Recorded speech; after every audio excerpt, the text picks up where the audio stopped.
Good afternoon, everyone. We're going to get started here in just a few minutes.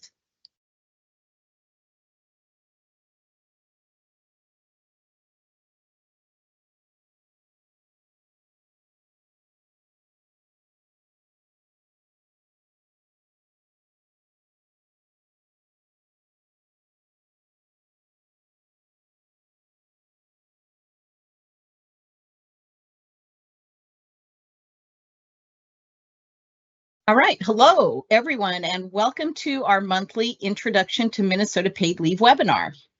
My name is Linda, and I'm the Public Engagement Manager for Minnesota Paid Leave, and I'll be facilitating today's webinar. We're thrilled so many of you could join us today. It looks like we have almost 300 folks online with us right now and counting. So during today's presentation, we'll explain what Minnesota Paid Leave is, how it impacts both employers and employees, and we'll talk about who's eligible to take paid leave, the two main types of leave, medical and family, and what responsibilities employers have under the paid leave, and much more. We also have a lot of information on the website, info.paidleave.mn.gov, including frequently asked question pages for employers and employees. And we'll be posting even more information on our website in the coming weeks. I'll also note that today's slides are on the website right now. You can find them on our public events page. This webinar will be recorded for training purposes, and should we decide at a later date to make the recording public, we will put a link on our website and we will notify all registrants who filled out our registration form. Additionally, we send out monthly email updates about paid leave, which most of you signed up for when you registered for this webinar. But if you didn't, or if you're not sure if you did, you can always sign up on the website. You'll only get one email, even if you sign up multiple times. And you can find all the links that I just mentioned in the chat. All right, so today we're joined by Kate Kunitz, Paid Leave's Chief Strategy Officer. We'll start with a presentation from Kate, followed by a Q&A session. For the Q&A session, you can submit your questions to us using the chat button. You'll find the chat button at the top of your screen. It is a purple speech bubble with a question mark on it. There are two tabs in the chat, the Featured tab and the My Questions tab. Check the Featured tab to see announcements from our team and links that we mentioned throughout the presentation. Use the My Questions tab to ask a question anytime during the presentation. Only you and the Paid Leave webinar team can see your question about the program. Other attendees cannot see your questions and you cannot see theirs. Our team behind the scenes will review and moderate the questions for the Q&A session and pick those that seem most relevant to the most people. If you have a question about a very unique individual circumstance, or if we don't get to your question, our contact center is ready to help you anytime during regular business hours. And my colleague will put that information in the chat. All right, that's enough for me. It's time for the presentation. I'll pass it to our presenter, Kate. Take it away, Kate. Thanks, Linda. Thanks, Linda. Can y'all hear me okay? Great. My name is Kate, and I'm so glad to be here today to help you learn a little bit more about paid leave. So I am a lifelong Minnesotan, and I know that Minnesota is a state where people take care of each other. So whether it's helping a neighbor dig out during a snowstorm, bringing people meals when they're sick, Minnesotans step up and take care of each other. I also have two little kids, and as a new parent, I've seen this kind of support really shine through from my family, from my friends, and from my community. And similarly, Minnesota Paid Leave will support people when they need time to care for themselves or their loved ones.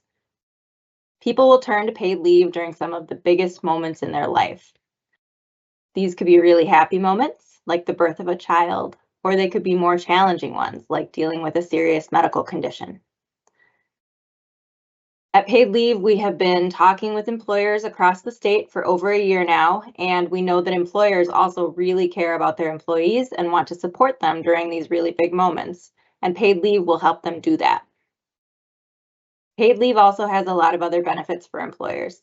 It improves employee retention, morale, and performance. Minnesota paid leave will help ensure that employers can support their employees and that employees don't have to choose between financial stability and being there for their families during these big moments. So what is Minnesota paid leave? Let's start with some basics. Paid leave is paid family and medical leave coverage for Minnesota workers. The Minnesota paid leave law passed in 2023 was updated in 2024, and the program goes into effect January 1st, 2026. So we are now under the 100-day mark until paid leave launches. And the paid leave law provides job protections and partial wages to individuals who take leave for a qualifying condition, such as to bond with a new child or to care for themselves or their loved ones. The program will be funded by premiums made up of contributions from employees and employers. The premiums go to the state, and the state sends benefit payments to the employee while they're on leave. And just as a side note, this is one of the big differences between paid leave and earned sick and safe time, which is another law that passed in 2023. Unlike earned sick and safe time, paid leave payments will come from the state, not from employers. It's also worth noting that there will be a reduced premium for small businesses, so it'll be less expensive for them to participate in the program. The program is split into two major buckets, medical leave and family leave. Medical leave is exactly what it sounds like. It's time to care for yourself in the event of a serious healthcare diagnosis or condition. And these are conditions that last at least 7 days. To be approved for medical leave, an employee must have certification from a healthcare provider that the leave is necessary. And again, here you might be thinking, isn't this like earned sick and safe time, this medical leave? A key difference is that earned sick and safe time is really used for day-to-day absences, while paid leave is more about long-term absences that last at least 7 days. So that's medical leave. Family leave is a little bit broader, and there are 4 types. Bonding leave is for welcoming a child to your home through birth, adoption, or foster care. Active duty leave or military family leave is when you need to support a family member who's on active duty or has been notified of an impending call to duty.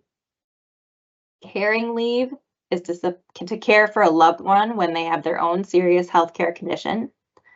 And safety leave is to support survivors of domestic abuse, sexual assault, or stalking for reasons like attending court appointments, seeking medical care, or finding safe housing.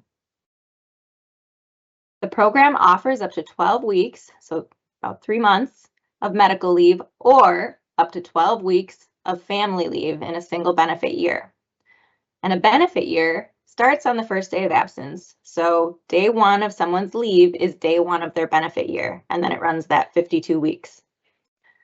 If you need both kinds of leave in the same benefit year, you could qualify for up to 20 weeks combined. This might look like 12 weeks of medical leave and 8 weeks of bonding leave, for example. And again, certification is required in different forms for each of these types of leave. In terms of coverage, paid leave is very broad. It covers nearly every employer, regardless of business size, revenue, or the number of employees that work there. It covers nearly every employee, including full-time, part-time, temporary, and most seasonal workers. This slide calls attention to specific groups because we get a lot of questions about them. The green box here shows employees that are covered by paid leave. There are a number of industries we listed here that are not included in the unemployment insurance, or also known as UI program, but that are covered by the paid leave program. These include agriculture, religious organizations, and businesses with employed family members. So if you have been wondering about any of the groups listed in the green box, they are covered by paid leave. The purple box here shows employees who are not covered by paid leave, but who can opt in. Independent contractors, self-employed individuals, and tribal nations are not covered by the program, But again, they have that option to opt in. And we will have more information coming really soon about this process. That brown or orange box shows employees that are not covered by paid leave and cannot opt in. Okay, because this is a state program, paid leave only covers Minnesota employees, and our paid leave law defines a Minnesota employee through what we call a localization test. And that test has two parts. First, an employee must physically perform 50% or more of their work from a location in Minnesota. If they do, their work is localized in Minnesota and they are covered by paid leave. So that means anyone who spends a majority of their time working physically from a location in Minnesota, if you're in an office or at a work site, they are covered. Second, for employees who do not work 50% or more of the year in any one state, it comes down to whether they live in Minnesota. So for example, if someone works, let's say, a third of their time in Wisconsin, a third of their time in Minnesota, and a third of their time in Hawaii, their work is not localized anywhere. If they live in Minnesota, they're covered under paid leave, and if they don't, they are not covered. The people not listed here are those who perform more than 50% of their work in a state other than Minnesota, and they're not covered. Okay, this can be a little bit confusing, so we are going to talk through a few scenarios. First scenario. I am an employer and I have employees who work mostly in Wisconsin. Are they covered? Remember, it matters where their work is physically performed, and if they perform 50% or more of their work in Wisconsin, the employee is not covered. Even if the employer is based in Minnesota, if the employee works from home in Wisconsin, they're not covered. Second scenario here, my business is in North Dakota, but some of the people I hire live in Minnesota. Are they covered? The localization test relies on where the work is physically happening. So if they work in North Dakota 50% or more of the time, they're not covered. If they work in Minnesota at least 50% of the time, maybe as remote employees, they would be covered under the program. Okay, our last scenario here. I do work across the entire Midwest. Am I covered?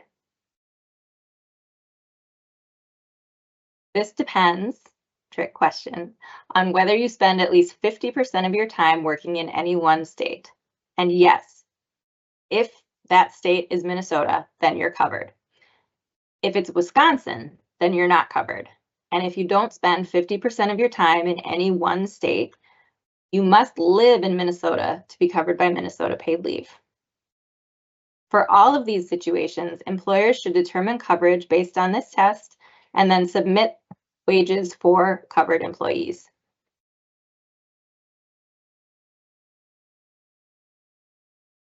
I had mentioned that the program has two main parts, partial wage replacements and job protections. And we are going to talk about how each one of those works, starting with partial wage replacement or paid leave wage payments. Payments allow people to get financial help while they're on leave, and those payments depend on a person's income. The lower their income, the higher percentage of wages are replaced, up to 90%. And the higher the income, the lower percentage of wages are replaced, down to 55%. And the average employee in Minnesota would have 77% of their wages replaced while they're out on leave.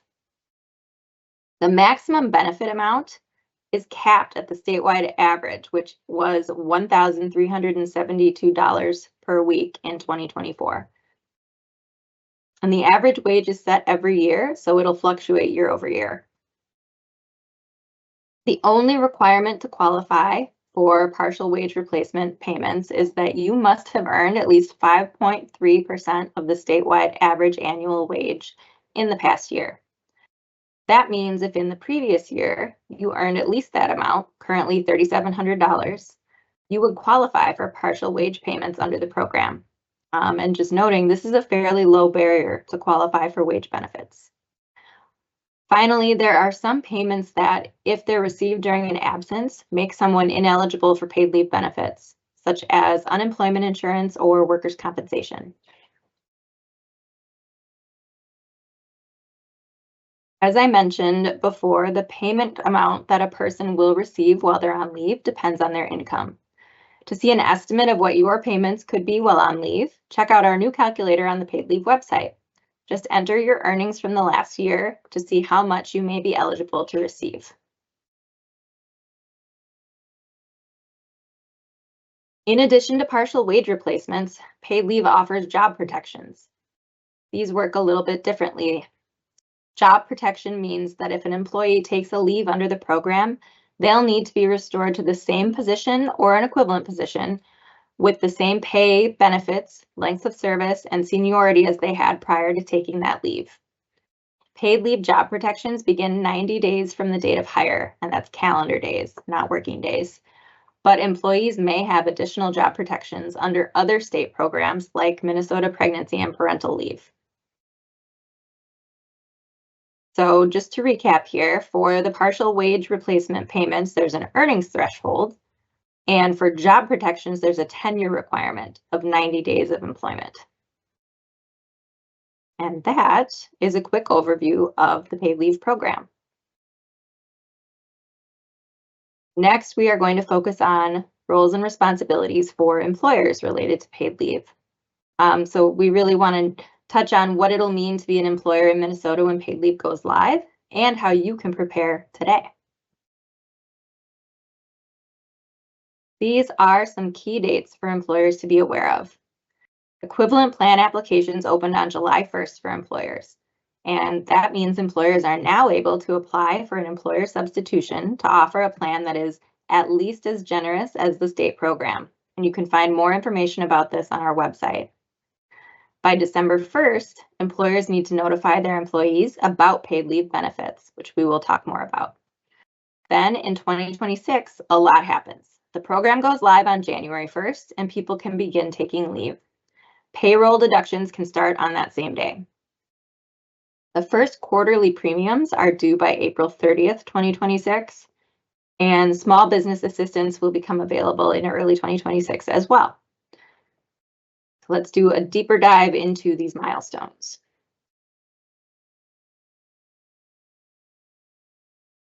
So what do employers have to do for paid leave?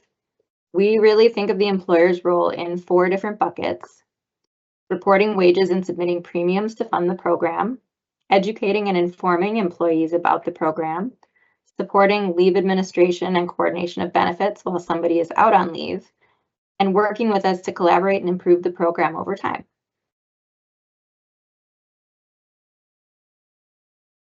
To determine if someone is eligible for paid leave payments, Minnesota employers need to report wage data for their employees. The paid leave program is using the same online reporting system as unemployment insurance to reduce the administrative burden for employers. Wages will be reported once per quarter using the current UI wage detail reporting process and format. As of February 1st, employers had reported wages for more than 3.4 million employee records through the UI online portal. If you are an employer and you are only now discovering this responsibility, don't panic. The UI Customer Service Center is available to help, and you can see that information there on your screen.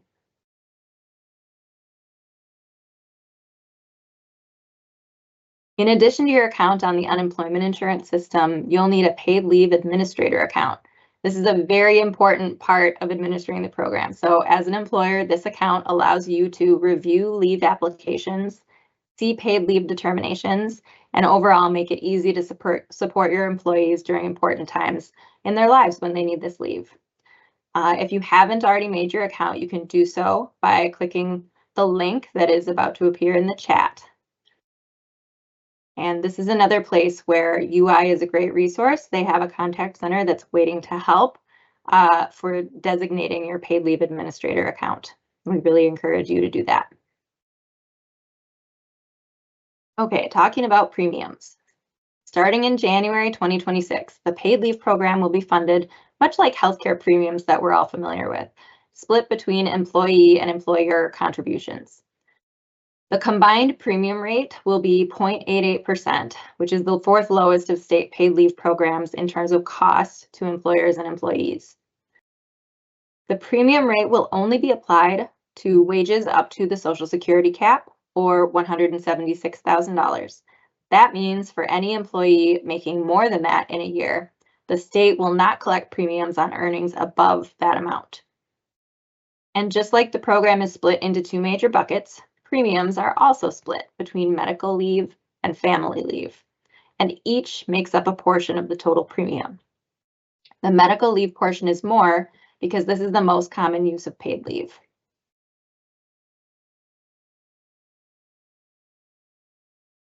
Starting January 1st, 2026, employers will be able to deduct up to 50% of premiums from employee paychecks. So basically, when it comes to splitting the premiums, employers cover 50% or more, and employees cover 50% or less. Employers can choose to pay more than their required portion for some or all of their employees.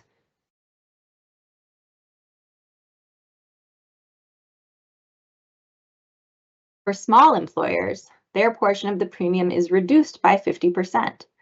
Small employers are defined as those with 30 or fewer employees and an average employee wage of less than 150% of the statewide average, which is currently $107,016.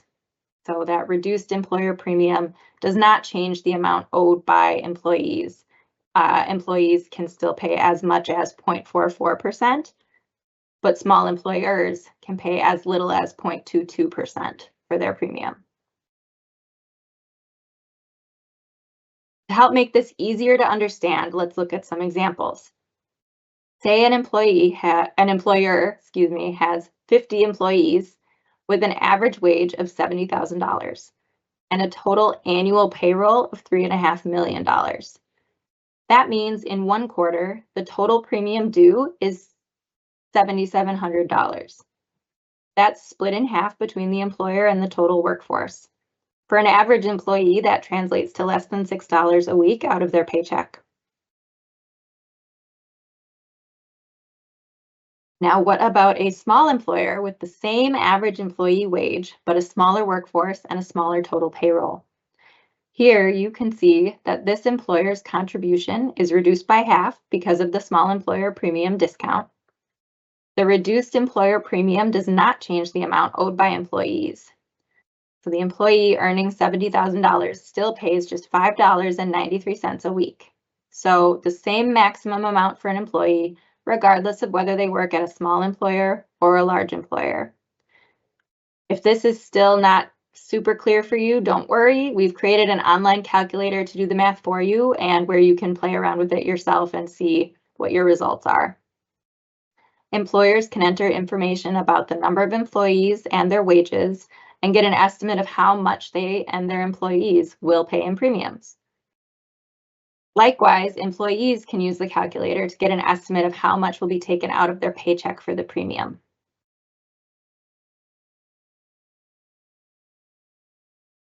Another way that paid leave is working to support small employers is through a small employer assistance program, which is funding that's earmarked in our law for small businesses. On January 1st, 2026, we'll launch the Small Business Assistance Grant Program to help employers offset the cost of hiring temporary workers or paying existing workers to cover for an employee who's out on leave. Employers who meet the definition we talked about of small employers can receive up to $3,000 per absence and up to $6,000 total in a year.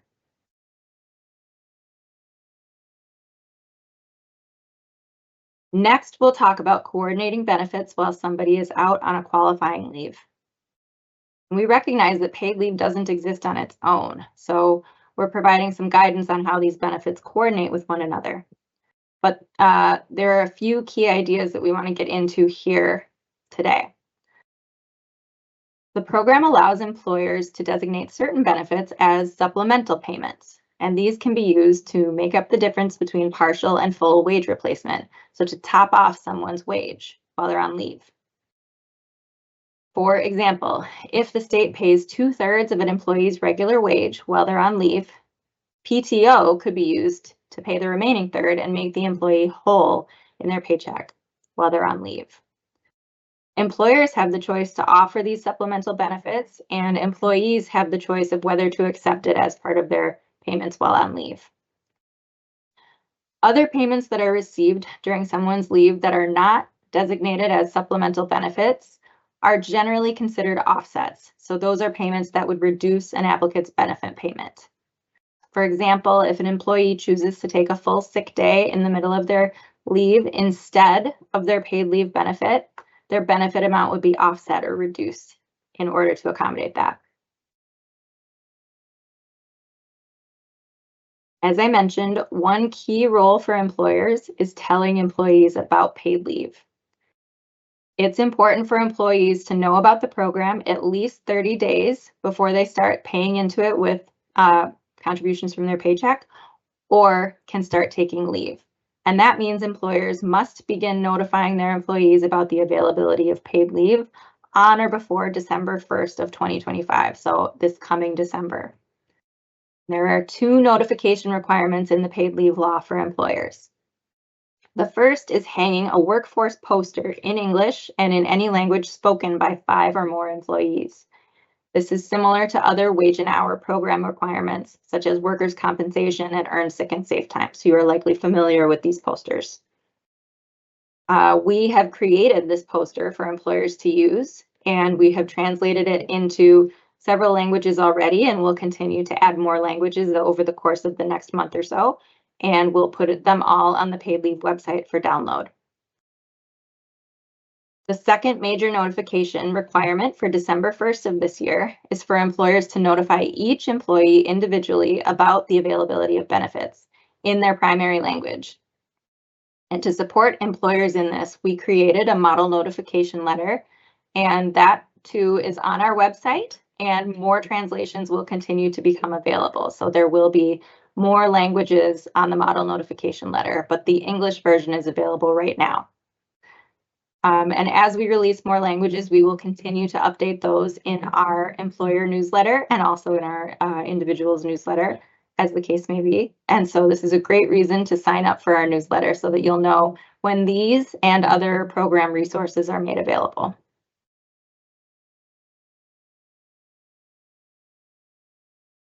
There are a lot of different ways to stay in touch with us at Paid Leave, and we are dedicated to making sure employers and the public have the most up-to-date information possible. One way to keep in touch is to watch our website, paidleave.mn.gov. This is where we have frequently asked questions and a toolkit of resources for employers, and we will continue to add new tools and resources to the website. When we record webinars and events, we also post them here, as well as registrations for our upcoming public events, so you can come see us. We also encourage you to sign up for our monthly newsletter for updates, and I think we've actually moved that even to twice a month now. So for updates every couple of weeks on implementation, answers to questions that we're hearing, and new information as it becomes available. Lastly, we have a contact center ready to help you. You can submit your questions on our website, and our team will get back to you via email. So that's a really great way to ask questions that are very detailed, very personal to your specific situation. And we also added a phone option for reaching our contact center as well. You can call 651-556-7777 to reach a live Minnesota Paid Leave representative. And usually, nearly always, that wait time hovers right around 30 seconds. So it is a really quick and painless phone call to make, and people are standing by to help you with your questions. Sometimes I will say these webinars can drive a quick spike in questions to the contact center. So I just want to highlight, in the case that there is a longer wait, we also have callback functionality. So you can go about your day and we'll call you back if we reach when we reach your place in the queue. Okay, and that is really it for our planned presentation today, and we will use the remaining time to answer some questions. Thank you so much, Kate. Again, everyone, today's slides are available for downloading off our website right now at info.paidleave.mn.gov. As Kate said, we're now going to transition over to our question and answer session. And we want to thank everyone who submitted a question so far. If you'd still like to submit a question, please do so. You can find that chat button again at the top of the screen. It looks like a little purple speech bubble with a question mark on it. And just a reminder that only you and our webinar team can see your question. All of your questions are important to us, and we'll address as many as we can today, but there are a lot of them. So as we've said before, and as Kate said, if we're not able to get to your question, please know that our contact center is ready to help you. All right, so today we're going to start off with some common questions that we get, because we know and we can see in the Q&A chat function that a lot of folks are asking these same questions. And then we'll transition over and we'll ask answer questions from the audience. Okay, Kate, we're going to start off with a question about bonding leave. So what happens if you have a baby in 2025 before paid leave goes into effect in 2026? Can a parent take bonding leave? Yes, great question. Probably our #1 question right now overall. A person is eligible to take bonding leave within 12 months of welcoming a new child into their home, whether that's through birth, adoption, or foster care. So, for example, for someone giving birth in October 2025, that means they would be eligible to take leave with their child in 2026, as long as the leave is complete by the child's first birthday, so October 2026 in this case. And each parent is eligible for up to 12 weeks of bonding leave, and that leave can be taken continuously or intermittently. And Kate, does this apply to folks who already took leave, say, under FMLA in 2025? Yes. So especially for the start of the program at 2026, there's no look back for paid leave into past leaves that you might have taken. So yes, you would be eligible for that full 12 weeks of paid leave. Great. Okay, our next question is, can employers opt out or choose not to participate in paid leave? Another great question. Employers can't opt out of paid leave. What they can do is choose to offer an equivalent plan instead of participating in the state program. So they can apply for an equivalent plan substitution, and that would be for a plan that meets or exceeds the coverage offered by the state. So it has to be same as the state offering or better. Employers that get approved for an equivalent plan won't pay premiums to the state, but it should be noted they still have other obligations under the paid leave law. So employers still must submit wage detail reports to the state each quarter, and they need to comply with requirements to notify employees about coverage. All right, we have another employer-focused question. Will an employer's premium rate increase if employees use the program?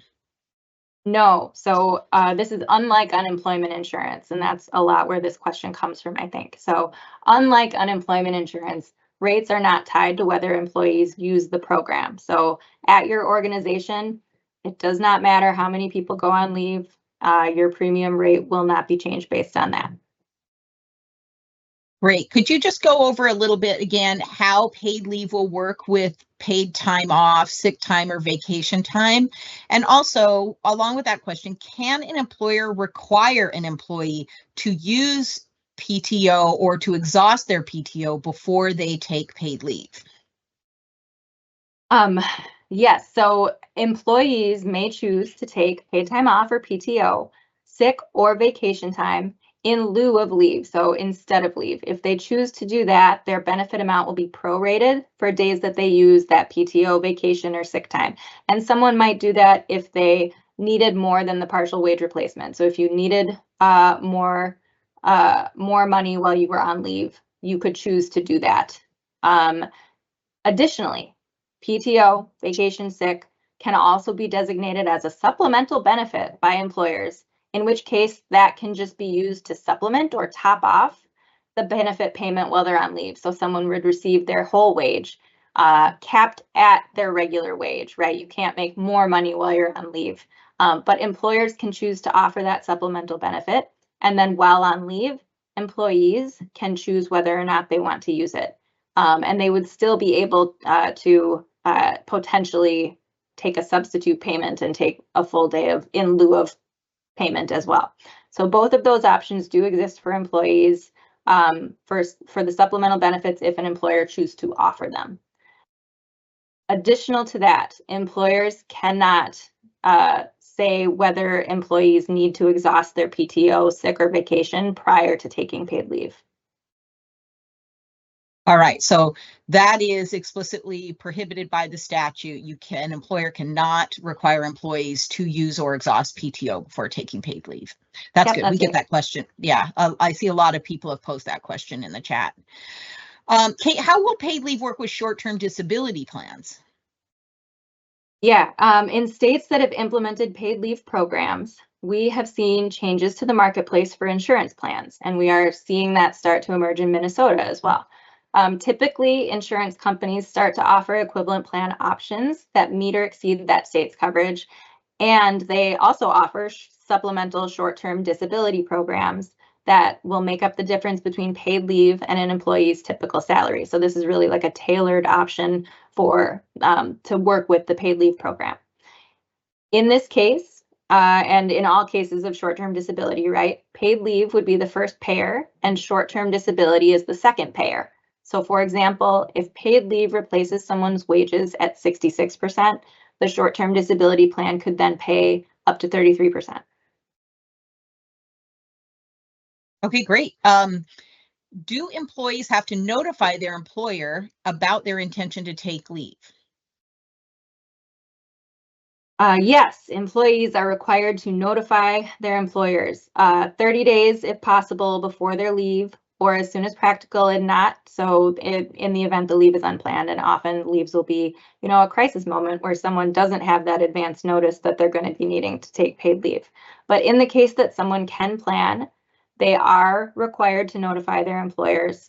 And we really encourage that employees and employers treat this as a conversation and work together on leave planning, because it makes it go very smoothly and easily for everyone when they do get to the point of applying with the state and then going on leave, transitioning back to work.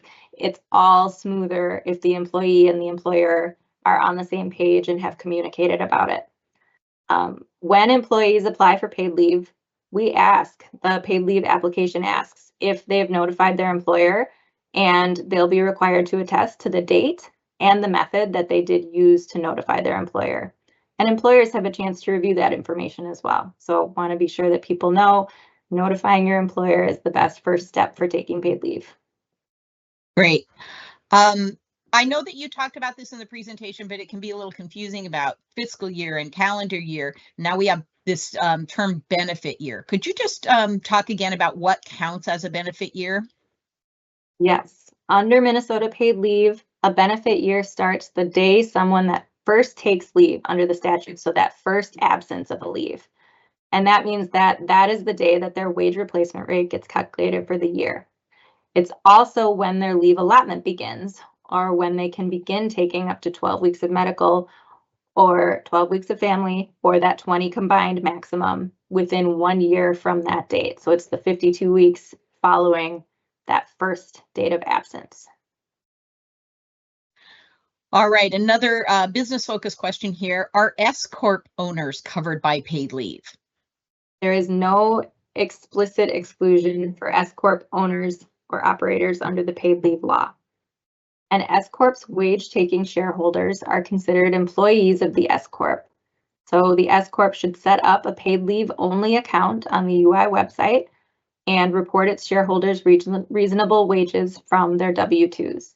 And this is again a place where the UI Contact Center can be super helpful. There's also a great explainer page with screenshots that's on their website. And you can also find the links to that on our website. So lots of good resources around how to set up that paid leave only account. Okay, this is the last of our common questions here, and then we are going to dig into those that have been posed by our audience today. How long after applying with the state can an employee expect to learn if their application for leave was approved? Yeah, so this links back a bit to the fastest way to get an approval is coming in with your employer on the same page, having had that conversation and that notice to your employer so that everyone is aligned. That said, our target time period for deciding claims is 2 weeks from when someone applies. There are probably situations where it will go faster than that. And there may be situations where it goes longer than that based on extenuating circumstances, but that 2 weeks is really our standard. Great. Okay. Thanks for asking those common questions, Kate. We're going to transition over to our audience questions now. Thanks again to everyone who has submitted a question so far. And if you have other questions, you know to click on that chat button at the top of your screen. All right, let's dig in. Kate, you mentioned this notification requirement, right? That individual employees need to be notified and that employees need to acknowledge receipt of that. Do all existing employees need to acknowledge or sign off that they've received it? Or is this only for new employees who start work in 2026? This is a great clarification. Yes. Every employee needs to do the acknowledgement process. Yes, every employee needs to be notified by their employer about the new availability of this paid leave program. So it's new for everyone is maybe the way to think about it. And that is why that notification exists for all employees and the acknowledgement form as well. All right. The next question is the program states, the law states that the medical condition to qualify has to last at least 7 days. Is that 7 business days or 7 calendar days? Yes, another great clarifying question. That is 7 days for the medical condition. So they don't need to be consecutive days. They don't need to be business days. They don't need to be anything except 7 instances, right, where someone has that occurrence of the serious medical condition. And that is something too that the certifying healthcare provider would be signing off on, that the 7 days bar has been met there. All right, I'm going to go back to this notification requirement for employees. So when we say, when an employee must notify the employer, right, before coming to the division to apply for leave, what do they need to do in order to provide this notification? And can you give a little bit more clarity around the process for that?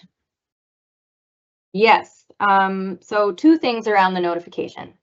Oh, wait, we're talking about the employee notification, right? We're when someone talking about notifies the that they're going on employees. leave. Correct. Yeah, because we were talking about notices from the employer to the employee. Now we're talking about someone wants to take a leave. Okay. Yes. What they need to do, generally speaking, our law suggests that employees should follow their customary notice requirements about leave that their employer has. So on the employer side, this is a really great time to dust up your policies and make sure that there is a really clear flow for people to give notice around paid leave so that they know exactly what to do in the case that they're looking for this information. And that can be, within the scope of, it could be something like sending an email to a certain person in HR or to your direct manager, or, it'll look different at every organization. And then another option might be if you are already moving with them on the FMLA form, important to know that that same form can work for paid leave. So they could submit that as their medical certification if it's signed by a healthcare provider. Okay. Great.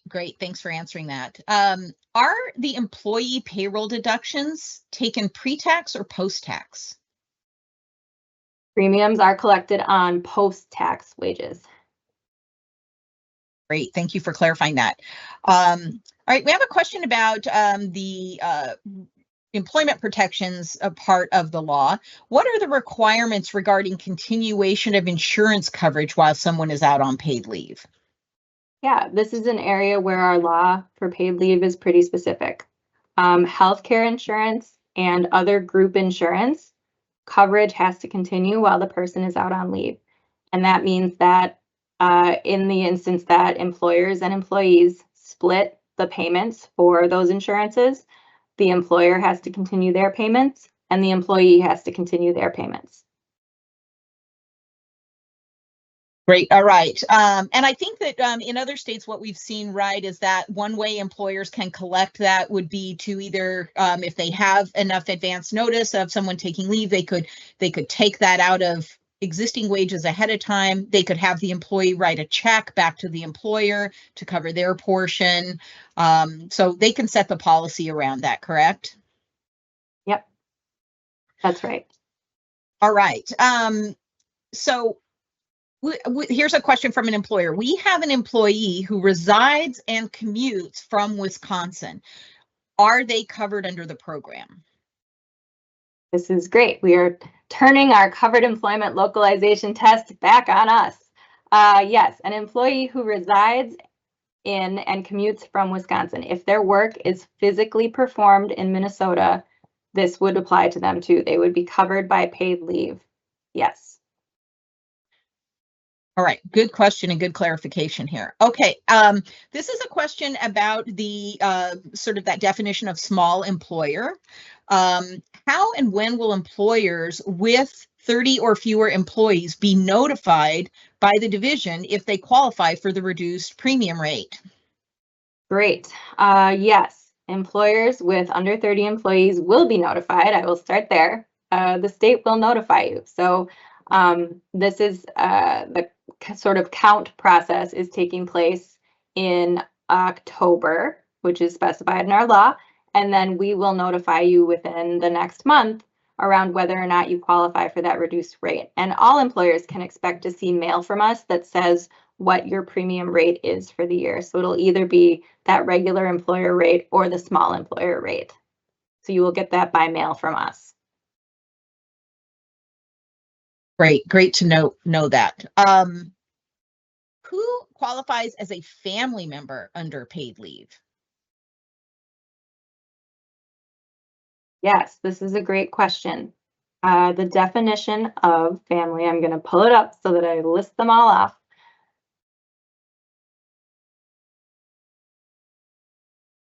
I will say it is, oh, go ahead, Linda. Maybe I was just going to say, I'll go ahead and post that in the chat too for folks.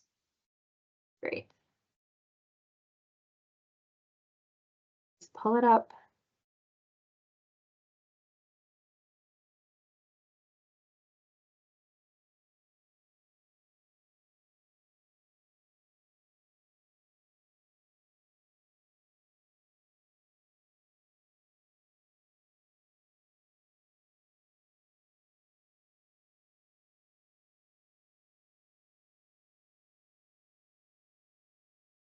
I'm getting the little spinning device on my computer. I'm sorry.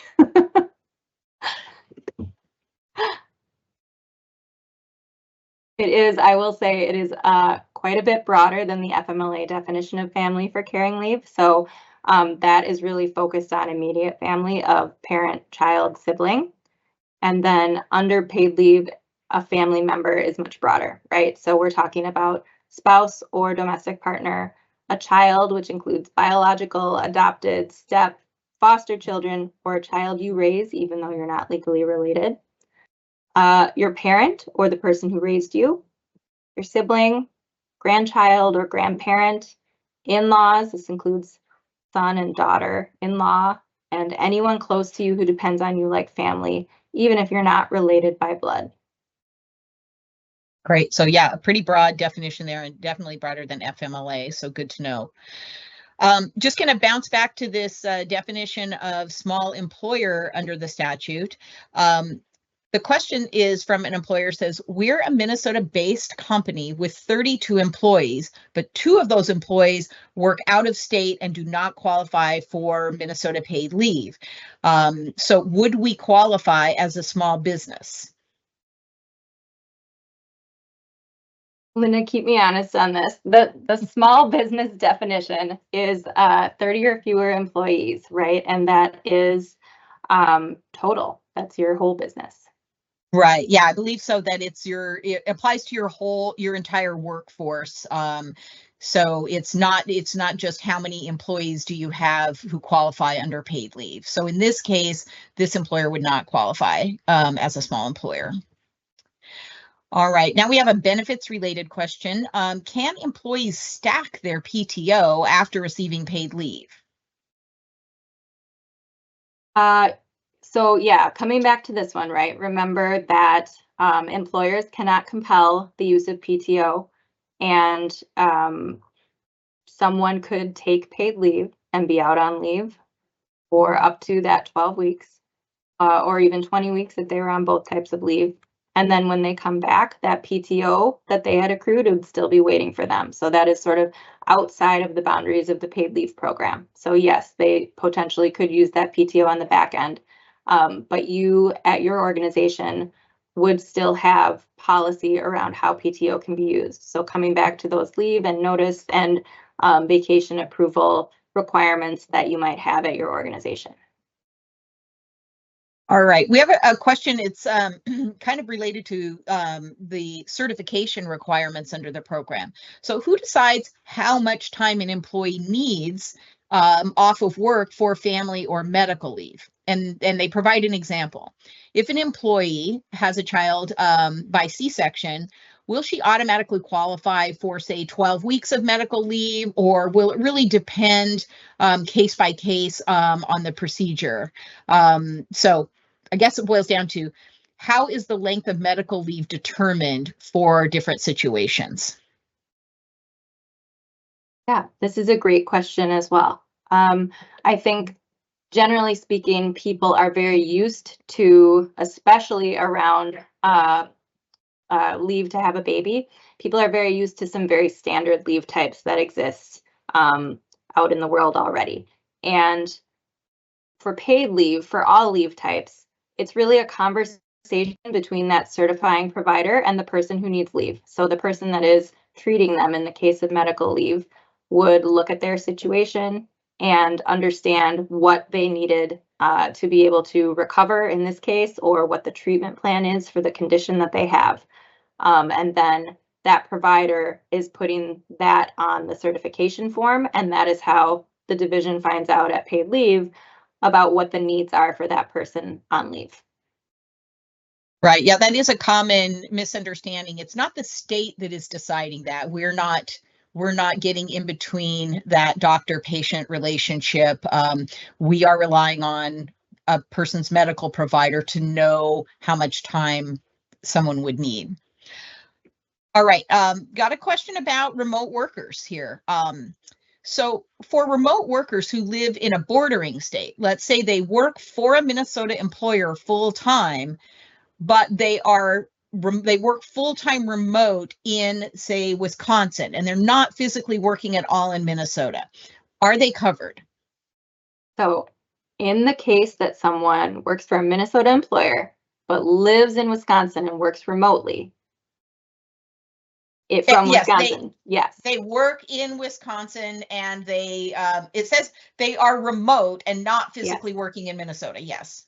Okay, yes, then they would, if they're remote in Wisconsin and they live in Wisconsin, they're not covered by paid leave. It really comes down to your physical work location as the first part of that localization test. So are you physically working in Minnesota? In this case, the answer is no. All right. Here's a question about the leave administrator role and account. Do employers need to have their paid leave administrator account in place before their employees can apply for paid leave? Great question. We would love it at paid leave if every employer had their paid leave administrator account in place. You can set it up now. All the functionality is available. It's a great way to feel confident and get ready for paid leave. You can also designate multiple people. You can kind of decide in advance what your plan is for administering paid leave, how your business units are broken up and who should be responsible to be the administrator. You can decide all of those things. You can have one or you can have many paid leave administrators. We would love if every business had at least one person designated as a paid leave administrator before the program launched. In the case that doesn't happen, it's okay. We can figure it out. We will find a way to contact you. Your person who needs leave will still be able to take leave. But it would make things a lot easier if every employer had a paid leave administrator designated. That's great. And you answered my next question, which was how many people can be designated as paid leave administrators? And the answer is as many as you like.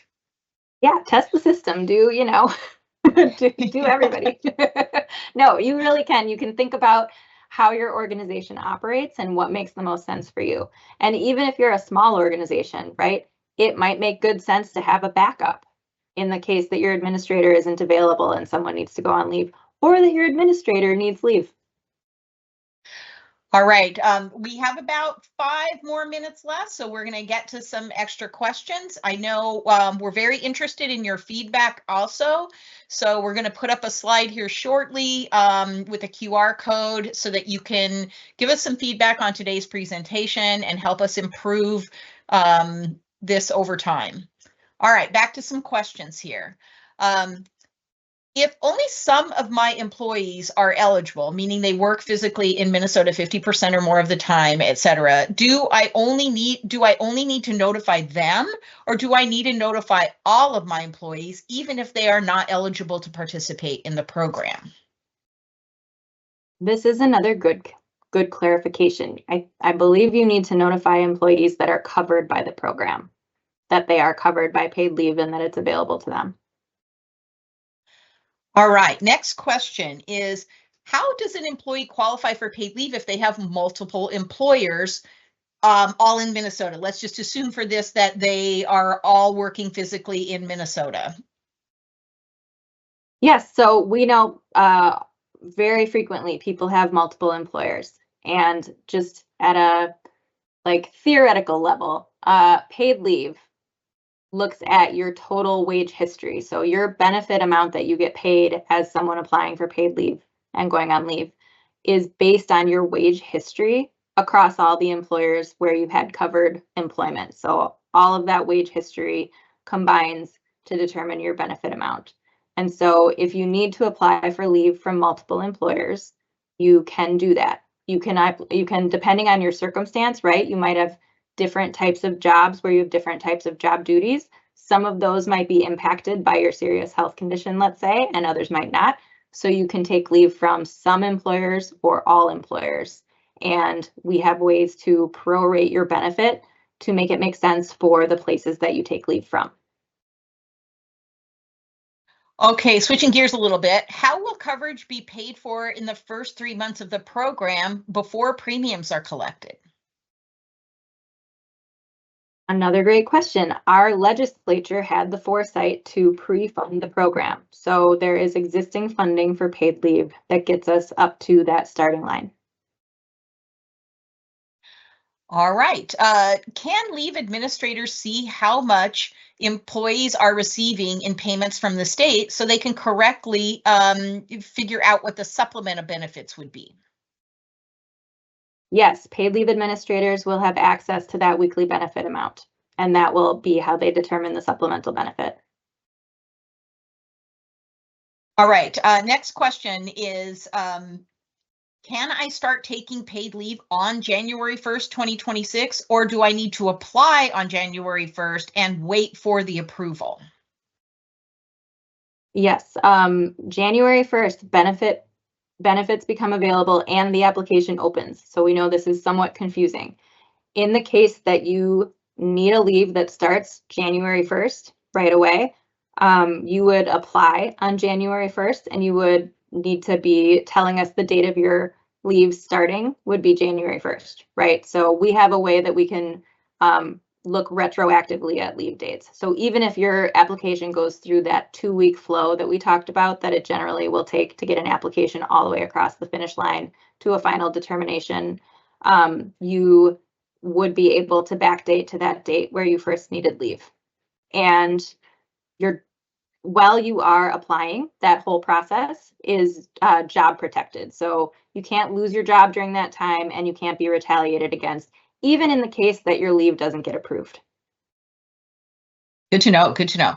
Okay. Who is responsible for getting the medical certification approval completed for a medical leave? Is it the employer, the state, the employee, or the employee? You say that again, sorry. Yes. Who's responsible for getting the certification from a medical provider when someone goes out on leave? Is it essentially, does the employer Right. initiate that, or does the state or an employee? Yes, the applicant would initiate that. So your employee that needs leave would do the certification process with their provider. All right. This is the last question because we are at just about at time. If I adopted a child in 2025, am I eligible for bonding time, paid time off in 2026? Yes, you are. Yes, depending on the date that you welcome the new child into your home, you do have 1 year from that date to take bonding time. So you could still do that in 2026. All right. Well, that was a lot of questions that we powered through there. Thank you so much, Kate. Really appreciate it. We're at 1 o'clock and we want to be respectful of everyone's time. So we're going to wrap up. Again, ask you to provide us some feedback on today's webinar. And it only takes about 1 or 2 minutes. We really want to understand what worked and what could be improved. And lastly, if we didn't get to your questions today, we know there were a lot of them, please do call our contact center, and they are there, ready and willing to help you. So thank you so much, everyone, for joining. Have a great day.